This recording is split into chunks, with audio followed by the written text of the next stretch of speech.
네, 오늘 우리에게 주시는 하나님 말씀은 신약성경 요한복음 제5장 1절부터 9절까지의 말씀입니다. 요한복음 5장 1절부터 9절까지의 말씀을 봉독해 드리도록 하겠습니다. 하나님의 말씀을 경청하시기 바랍니다. 그 후에 유대인의 명절이 되어 예수께서 예루살렘에 올라가시니라. 예루살렘에 있는 양문 곁에 히브리 말로 베데스다라 하는 못이 있는데 거기 행각 5이 있고 그 안에 많은 병자, 맹인, 다리 저는 사람, 혈기 마른 사람들이 누워 물의 움직임을 기다리니 이는 천사가 가끔 못에 내려와 물을 움직이게 하는데 움직인 후에 먼저 들어가는 자는 어떤 병에 걸렸든지 낫게 되밀어라. 거기 38해 된 병자가 있더라. 예수께서 그 누운 것을 보시고 병이 벌써 오랜 줄 아시고 이르시되 네가 낫고자 하느냐? 병자가 대답하되 주여 물이 움직일 때에 나를 못에 넣어주는 사람이 없어 내가 가는 동안에 다른 사람이 먼저 내려가나이다. 예수께서 이르시되 일어나 내 자리를 들고 걸어가라 하시니 그 사람이 곧 나아서 자리를 들고 걸어가니라. 이날은 안식일이니. 아멘. 오늘 본문 말씀을 통해서 내가 낫고자 하느냐라는 제목으로 하나님의 말씀을 전하겠습니다. 네, 오늘 본문 말씀은 사실 요한복음에 예수님께서 3번째로 일으킨 기적 장면입니다. 아주 유명한 장면이죠. 베데스다에 38년 된 병자를 고치신 이야기, 여러분 모두 다 잘 알고 계실 것입니다. 근데 오늘 본문 말씀이 참 신기하고 좀 놀랍고 우리의 흥미를 끌만한 이야기들이 여기저기에 있습니다. 뭐 천사가 이렇게 내려와가지고 물을 움직이게 한다든지, 또 그 물이 움직일 때 어떤 사람이든 어떤 병에 걸렸든지 간에 그 물에 들어가면 낫는다라든지, 그런 전설 같은 이야기들이 성경에 기록되어 있습니다. 참 신비한 장면인 것 같아요. 그와 동시에 처절했던 한 사람의 인생을 주목하고 있는 본문이기도 합니다. 바로 38년 된 병자에게 포커스를 맞추고 있죠. 이 병자에 대해서 사실 성경이 자세한 인적 사항을 기록해 두고 있지 않습니다.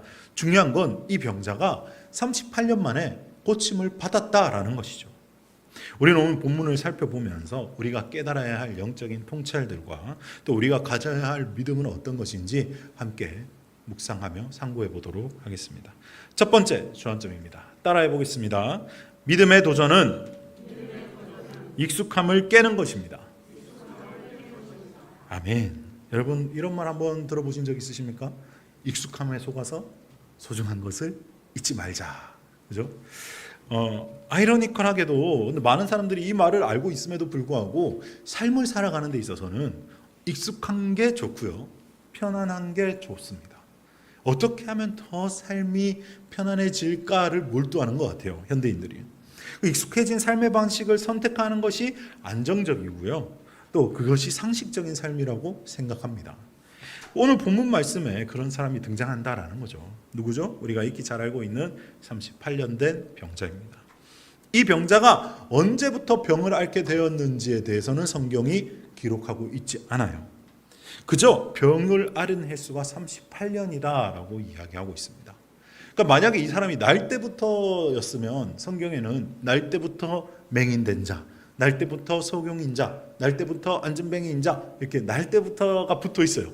근데 이 사람이 날 때부터 그런 병을 앓았던 건 아니에요. 어떤 병인지도 모릅니다. 그런데 38년 된 병이고 걷기에 제한이 된다라는 병을 우리가 유추할 수 있죠. 어쨌든 추측하기로는 정상적인 삶을 영위하다가 병이 발생한 걸로 추측할 수 있겠습니다. 오늘 우리가 이 38년 된 병자의 삶을 한번 좀 깊이 있게 묵상해 보도록 하겠습니다. 들여다봅시다. 우리가 그의 나이를 추정할 수는 없지만 좀 가정을 할 때 한 20, 30대 때쯤에 병이 발병했다라고 한번 가정해 보도록 하겠습니다. 한창 사회생활을 하게 될 때 병이 발병한 거예요. 남대없이 몸에 이상이 발생합니다. 몸이 말을 안 들어요. 그래서 그는 점점 마비 증상을 보인 것처럼 이야기합니다. 그래서 성경에 보니까 나를 물에 넣어줄 사람이 없다라고 하죠. 물에 넣어주려면 일단 이 사람이 사지를 못 쓰죠. 그래서 아마 추측하기로는 뭐 중풍이나 뭐 그런 게 아닐까 그렇게 생각을 합니다. 아무튼 정상적인 삶을 영위하다가 어느 날 갑자기일 수도 있고 아니면 정진적으로일 수도 있고 어쨌든 몸을 쓰지 못하는 병에 걸렸어요. 뭐 루게릭병이 될 수도 있겠죠. 그래서 가진 것을 총동원해서 고침받고자 모든 곳에 돌아다녔을 거예요. 그러나 그 많은 재산도 다 허비했을 테고 병은 점점 악화되어 갔습니다.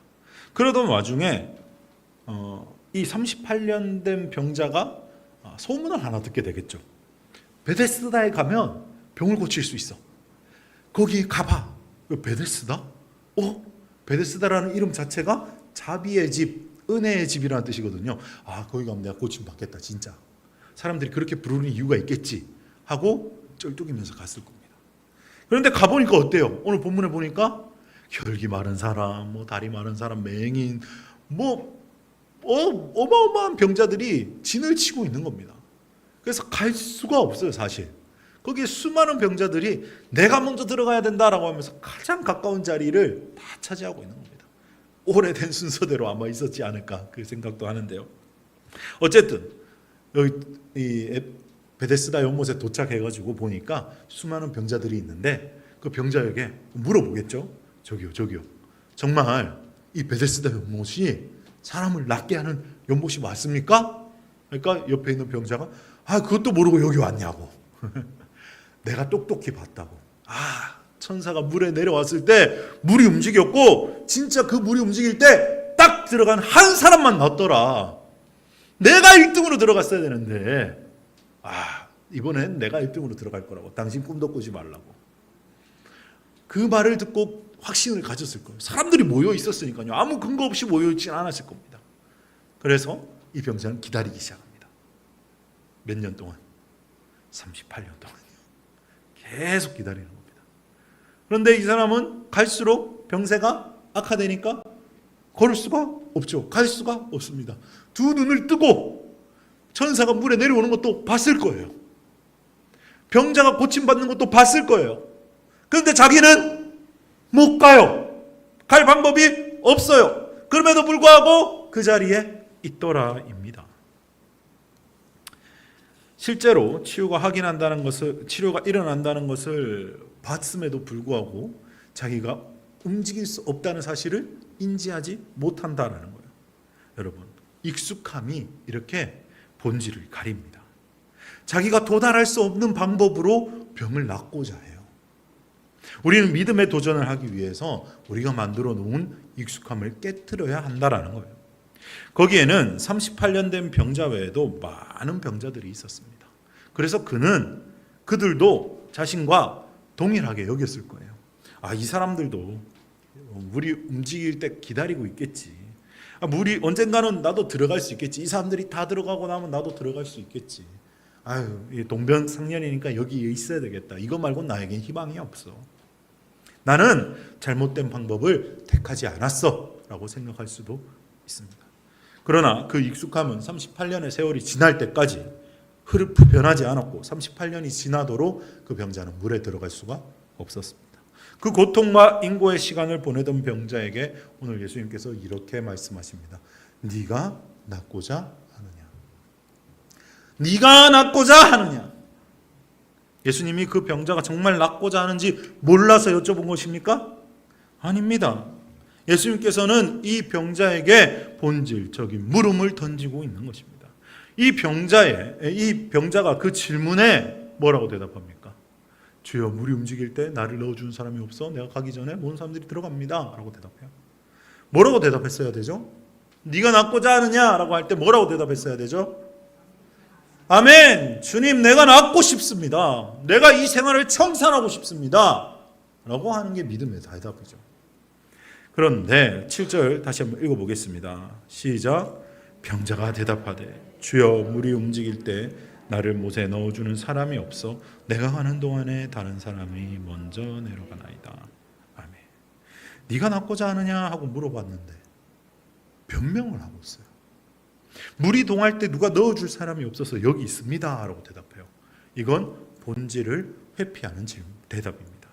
이 병자가 원하는 것이 물이 동할 때 들어가는 것입니까? 고침받는 것입니까? 고침받는 거예요.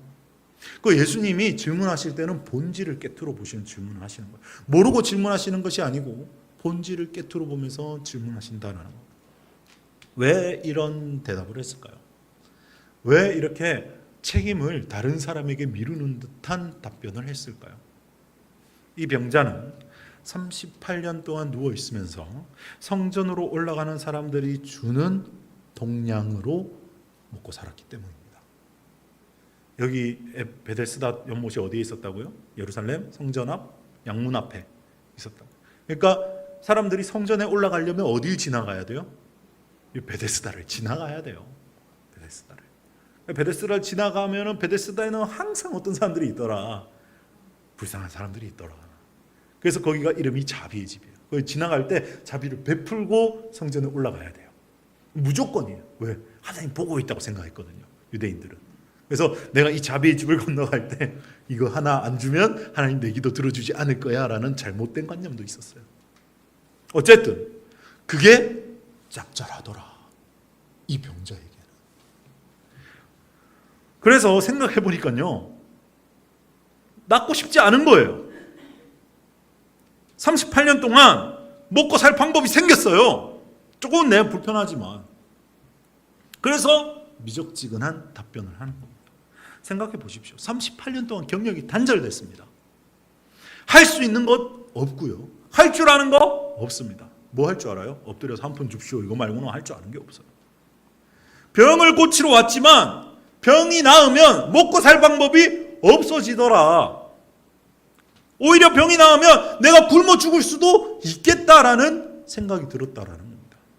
그런 상황에서 주님께서 네가 정말 낫고자 하느냐 본질적인 질문을 하신다라는 거예요. 주님께서 오늘 저와 여러분에게도 동일한 질문을 던지십니다. 너의 문제가 해결되길 원하느냐라고 말입니다. 대답은 아멘합니다. 그런데 속마음을 들여다보면 진짜 그런가 싶어요. 그 삶의 문제를 해결받고 싶은가? 당연하죠. 근데 진짜로 그런가? 그렇지 않다라는 게 문제예요. 왜 그렇습니까? 믿음의 선택을 했다가 망할 것 같거든요. 이 병자처럼요. 38년 된 묵은 병이 나아버리면 먹고 살 방도가 없어져요. 세상에서 믿음의 선택을 하면 망할 것 같거든요. 하나님이 말씀하신 것을 지키면 세상에서 망할 것 같거든요. 죄의 문제를 해결받고 싶습니다. 주님, 그러나 조금만 더 즐기고요. 이 삶이 좀 즐거워요. 주님, 죄를 짓지 않게 막아주세요. 지금은 말고요. 내가 충분히 즐긴 다음에요. 죄를 습관적으로 짓습니다. 주님, 이 습관적인 죄 때문에 자괴감이 밀려오고 주님 앞에 나아가기도 힘듭니다. 그러나 알면서도 벗어나지 못합니다. 왜 그렇습니까? 내가 만들어 놓은 익숙한 함정에 빠져 있기 때문에, 그런 신앙생활에 만족하고 있기 때문입니다. 내 영혼이 38년간 병들어 베데스다에 누워 있어도 별 문제 없이 살아가기 때문입니다. 왜? 내 주변도 다 그렇게 사니까요. 내 주변도 다 혈기 마른 사람이니까요. 정말 자유케 되고 싶은 게 맞으십니까? 자유케 되려면 어떻게 해야 되겠습니까? 주님께서 말씀하셨습니다. 요한복음 8장 32절 말씀 함께 읽어보겠습니다. 시작. 진리를 알지니 진리가 너희를 자유롭게 하리라. 아멘. 진리를 아는 것만이 자유케 되는 방법이심을 믿으시기 바랍니다. 그렇다면 진리를 아는 것은 어떻게 하는 것일까요? 진리는 무엇입니까? 주님께서 말씀하셨습니다. 요한복음 14장 6절 말씀 함께 읽어보겠습니다. 시작. 예수께서 14장 6절 말씀인데요. 5절 말씀이 나왔네요. 제가 읽어드릴게요. 예수께서 이르시되 내가 곧 길이요 진리요 생명이니 나로 말미암지 않고는 아버지께로 올 자가 없느니라. 아멘. 뭐라고요? 주님이 뭐라고 말씀하셨다고요? 길과 진리와 생명이다. 이 길과 진리 생명은 유대인들은 바로 알아들었어요. 무슨 말이냐? 성막에 그게 쓰여 있었거든요. 성막 바깥들 문에 길, 성소 문 앞에 진리, 지성소 그 앞에 생명 적혀 있었어요. 주님이 진리다라고 말씀하고 계십니다. 요한복음 1장 17절 말씀 준비됐을까요? 네, 한번 읽어보겠습니다. 시작.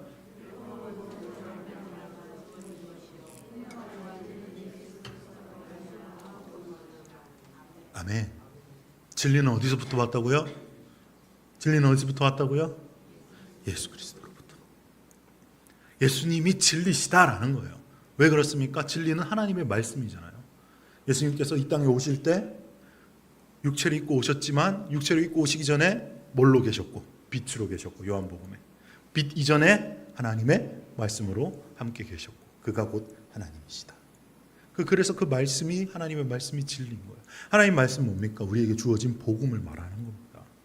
결국 예수 그리스도를 아는 것, 그게 바로 자유케 되는 중요한 본질이다라는 거예요. 근데 우리는 이 예수 그리스도를 경험적으로 알아야 되는데 지식적으로 아는 것에 그쳐서 우리의 삶이 변하지 않는다라는 거예요. 이 알다라는 단어는요, 히브리어로 야다라고 합니다. 야다. 이 야다라는 단어는 이 부부간의 친밀함을 이야기하는 거예요. 남자가 여자를 안다라고 할 때 안다라고 쓰는 거예요. 그래서 이 경험해서 아는 거랑 그냥 말해서 아는 거랑 다르다라는 거예요. 우리가 예수님을 직접 경험해서 아는 것이 중요하다라는 거예요.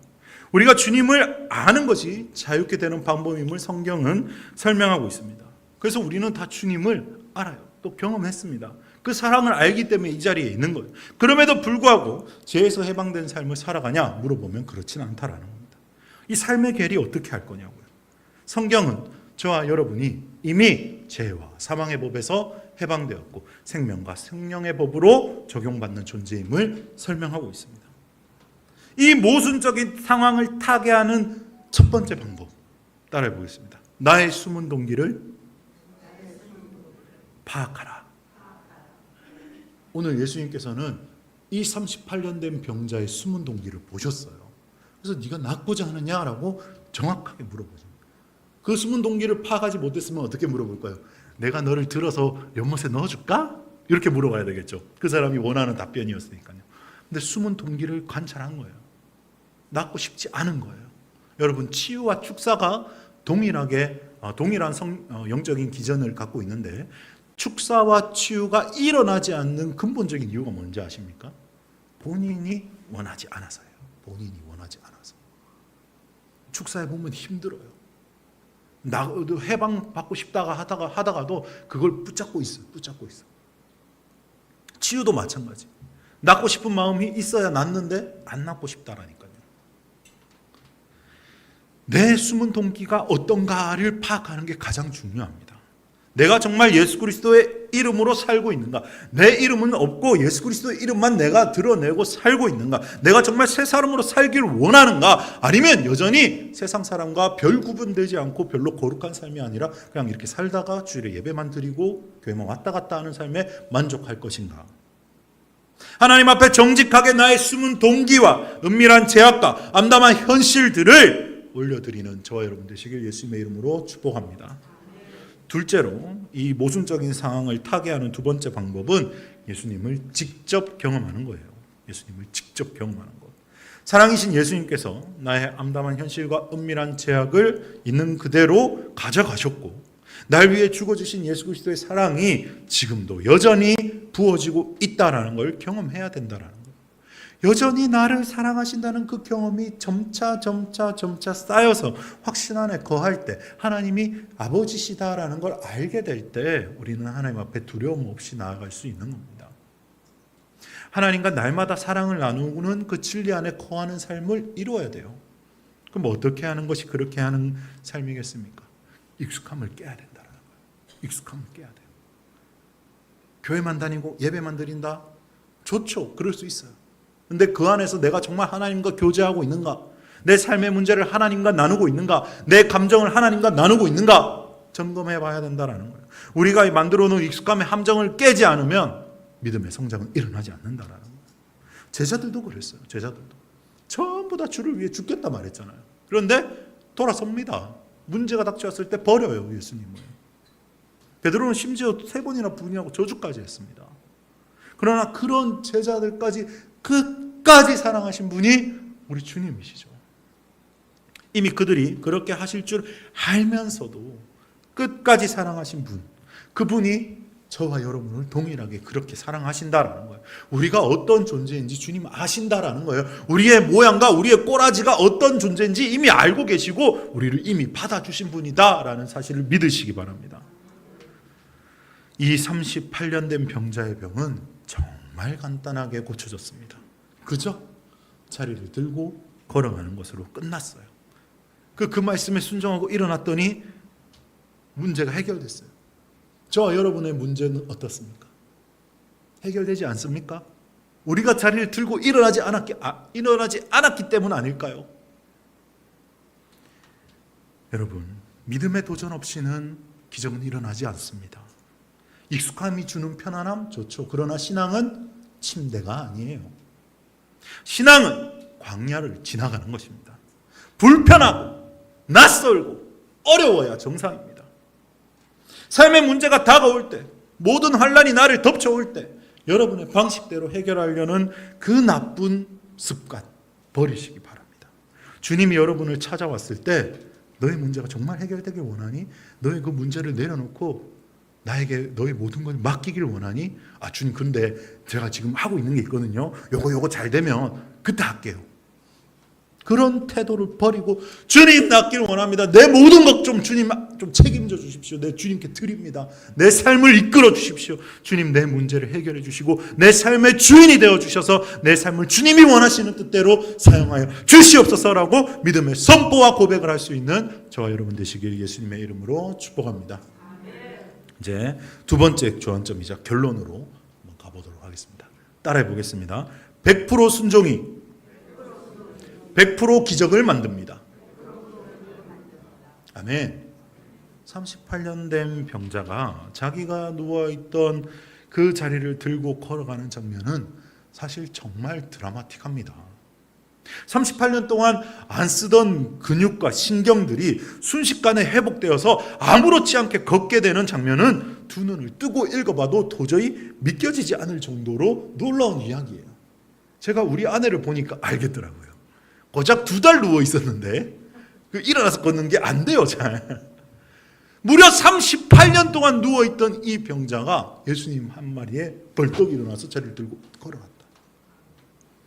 이 장면에 놀라운 믿음의 비밀이 있다라는 겁니다. 오늘 본문의 사건은 사실 9절로 끝나지 않죠. 18절까지 이어지는데요. 오늘 본문의 끝절이었던 9절을 보면 이날은 안식일이니라고 되어 있어요. 안식일. 그래서 막 어김없이 누군가 달려듭니다. 누가 달려들죠? 유대인들이 달려들어요. 이 사람이 자리를 들고 일어나자마자 이날은 안식일이니 하니까 유대인들이 바로 이날은 안식일인데 네가 자리를 들고 일어나는 게 마땅하지 않다라고 정죄합니다. 사실 이 병 고침 받은 사람도 유대인이잖아요. 그죠? 이 사람이 안식일 날 자리를 들어서 일어나서 걸으면 안 된다는 걸 몰랐을까요? 모르면 거기 누워 있을 수가 없죠. 당연히 알고 있습니다. 당연히 알아요. 이날이 안식일인 것도 다 알고 있습니다. 그런데 이 사람은 유대인들에게 이렇게 대답해요. 자기가 낫게 한 이가 걸어가게 했다라고 말이에요. 언뜻 보면 이 답변에서 느껴지는 감정은 또 책임을 약간 주님께 미루는 듯한 느낌이 들잖아요. 근데 그게 아니라 믿음의 고백이었다라는 거예요. 왜 그렇습니까? 예수님께서 자리를 들고 일어나 가라, 자리를 들고 일어나 걸어라 라고 했을 때 즉각적인 치유가 일어났고 치유뿐만 아니라 회복까지 일어났다는 걸 누가 알아요? 본인이 안 거예요. 본인이. 그때 본인이 알았을 때 아, 이 말을 나에게 한 사람이 안식일의 주인이구나. 안식일을 만드신 분이구나. 나에게 참된 안식을 허락해 주시는구나. 38년 만에 하나님이 나에게 안식을 주시는구나. 그 안식의 기쁨에 동참하는 겁니다. 그가 안식일의 주인임을 고백하는 답변이에요. 이 병자가 살아온 세월을 여러분 생각해 보십시오. 38년 동안 죽지 못해 살아온 사람 아닙니까? 이 사람이 할 수 있는 건 구걸하고 동냥하는 거예요. 온갖 멸시와 천대와 저주를 받은 사람입니다. 지나가는 사람들이 그를 험담하고 침 뱉는 일도 허다했을 거예요. 그는 스스로 위축되고 자존감을 잃어가고 사회 구성원으로 인정받기보다는 사람들이 꺼려하고 스스로 사람들의 눈치를 보고 어떻게 해서든 사람들의 심기를 거스르지 않으려고 노력했을 거예요. 왜? 몸이 불편하니까 무언가를 하고자 할 때 사람들의 도움이 없이는 뭔가를 할 수가 없잖아요. 그래서 최대한 사람들의 비율을 맞추면서 굽신굽신하는 삶이 이 사람의 정체성이었다. 38년 동안. 그런데 그가 오늘 안식일에 모든 사람들이 지켜보는 가운데 자신 있게 자리를 들고 일어나서 걸어갔다라는 거. 이것은 믿음의 확신과 고백 없이는 일어날 수 없는 놀라운 일이다라는 것입니다. 다시 예수님께서 그 병자에게 하신 말씀을 돌아가서 보도록 합시다. 8절입니다. 8절 그리고 9절 함께 읽어보겠습니다. 시작. 예수께서 이르시되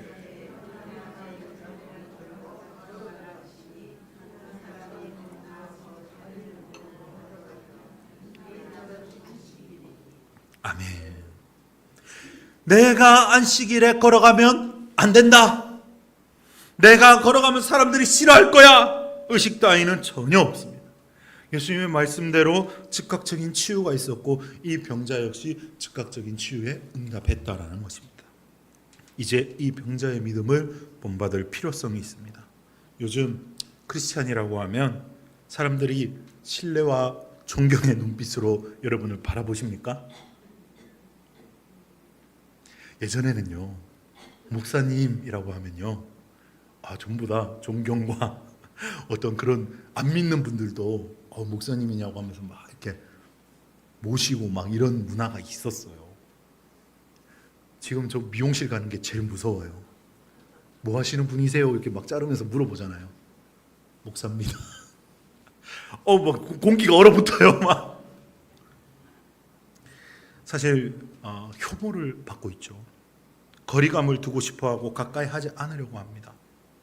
여러 가지 오해들이 쌓여서 그 시선들이 불편할 수도 있습니다. 또 그런 오해를 받기 싫으니까 내가 그리스도인임을 드러내지 말아야지 라고 생각할 수도 있습니다. 그러나 이 병자는 그러지 않았다라는 거예요. 불필요한 오해를 받을 걸 알고 있으면서 또 생명의 위협을 받을 수 있으면서 또 먹고 살 방법이 끊어질지라도 나는 예수님의 부름에 응답했다. 자신을 고치신 이가 안식일의 주인이었다. 그 놀라운 믿음의 고백을 했다라는 겁니다. 100% 순종이 100% 기적을 만들어냅니다. 그 명령이 설사 안식일에 자리를 들고 일어나 걸어가라라고 하는 그 명령일지라도 자리를 들고 일어나 걸으면 내가 돌 맞아 죽는 게 뻔함에도 불구하고 나는 걸어간다라는 거예요. 주님께서 말씀하십니다. 지금 네가 머무르고 있는 자리에서 일어나 떠나가라. 우리의 병든 마음, 자신 없는 신앙생활, 나태한 믿음의 자리에서 일어나 자리를 들고 걸어가라고 말씀하십니다. 좋은 게 좋은 거지. 예배 드리니까 괜찮아. 교회 다니잖아 라고 생각하고 아니란 마음을 갖고 있는 저와 여러분에게 그 자리를 털고 일어나 믿음의 자리로 걸어가라 라고 말씀하십니다. 38년 동안 누워만 있던 병자도 주님께서 일어나 걸어라 했을 때 자리를 들고 일어났습니다. 저와 여러분 얼마든지 예배의 자리로 나올 수 있는 팔과 다리가 온전하지 않습니까? 본질은 환경의 문제가 아니다라는 거예요. 환경이 아무리 어려워도 38년간 누워있던 병자만큼 어렵겠습니까? 형편이 어려워서도 아니에요. 형편이 어려워서. 38년 동안 누워있던 그 병자보다 형편이 어려운 사람 있습니까? 없습니다. 문제는 무엇입니까? 내 마음이 변하지 않고 순종하지 않는 게 문제예요. 옛사람으로 사는 것이 익숙하다라는 게 문제입니다. 앞서 말씀드린 바와 같이 믿음의 도전을 하기 위해서는 새 사람의 삶을 살기 위해서는 옛사람이 주는 익숙함과 평안함을 깨야 된다라는 거예요. 예수 그리스도께서 십자가에서 저와 여러분의 모든 죄를 짊어지셨고 부활하심으로 말미암아 저와 여러분이 새롭게 창조된 피조물임을 믿으십니까? 큰일 났네. 믿으셔야 되는데. 제가 우리 중고등부 친구들한테 하는 게 하나 있어요. 지금 단추를 풀렀죠. 우리 그 중고등부 친구들이 남자애들밖에 없어요. 그래서 반응이 굉장히 안 좋아요. 설교를 하면 아멘 소리를 듣기가 힘들어요. 그래서 제가 그 캠프를 갔더니 여름 수련회 보내주셨잖아요. 가서 봤더니 우리 강사님이 좋은 거 가르쳐 주시더라고요. 거기도 우리 중고등부 애들이 700명, 800명 모였어요. 대답할까요? 안 할까요? 안 해요. 근데 하나 장치를 고안하더라고요. 넥타이도 이렇게 자, 아멘 할 타이밍 알려줄게. 이거 하면 아멘 하는 거야? 하니까 애들이 이렇게 하니까 아멘 하는 거예요. 그래서 제가 중고등부에서 이거 써먹어요, 요즘. 한번 해볼게요. 저와 여러분이 예수의 이름으로 새롭게 창조된 새 피조물이심을 믿으십니까? 아멘. 잘 배워왔다, 그죠? 주님께서 구원을 선물로 주셨고 더 이상 이 세상의 사람들과 같은 모습으로 살지 말라라고 말씀하셨는데 우리의 삶의 모습과 껍데기는 이 세상의 사람들과 구별되고 있냐 이 말입니다. 주님 말씀에 순종하기보다 내 감정에 치우친 선택을 하고 내가 익숙한 죄를 선택하고 내가 하고 싶은 대로 살아간다면 그것을 옛사람으로 사는 사람이라고 성경에서는 말하고 있다라는 거예요. 치유받은 새 사람은 주님의 삶을 쫓아갑니다. 새로운 생명을 얻었기 때문입니다. 우리도 옛사람의 자리를 들고 일어나십시다. 주님께서 말씀하십니다. 14절 말씀 함께 읽어보도록 하겠습니다. 시작. 그 후에 예수께서 성전에서 그 사람을 만나 이르시되 보라 네가 나았으니 더 심한 것이 생기지 않게 다시는 죄를 범하지 말라 하시니. 아멘. 주님께서는 사후 처방도 확실하게 해주셔요. 38년 된 병자는 즉각적인 순종을 보였지만 우리의 인간의 약함을 아시고 주님께서는 다시 예전의 상태로 돌아가지 않도록 뭘 범하지 말라고 하신다고요? 죄를 범하지 말라고 하세요. 이게 정말 중요한 진리예요. 이것이 중요해요. 우리에게, 저와 여러분에게도 동일하게 적용되는 말씀입니다. 오늘 이 시간 믿음의 결단을 할 수는 있어요. 그런데 옛사람으로 살아온 습관 때문에 다시 돌아갈 수도 있다라는 거예요. 왜? 우리의 인간의 마음은 심히 부패했기 때문에요. 믿을 수가 없어요. 그래서 주님께서는 넘어지지 말라고 당부의 말씀을 해주시는 것입니다.